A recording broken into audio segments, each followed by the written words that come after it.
Rekaman kamera pengawas salah satu rumah warga di Jalan Palem Raya, Jakabaring, Palembang merekam pencurian sepeda motor.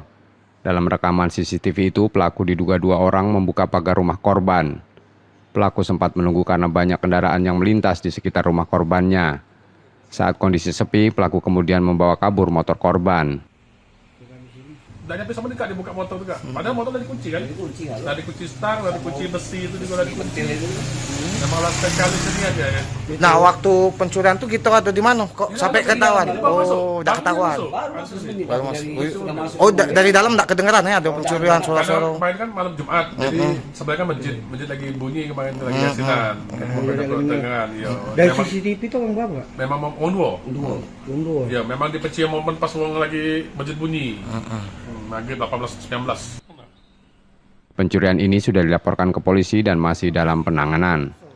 Yudi Kiswanto, Kompas TV Palembang, Sumatera Selatan.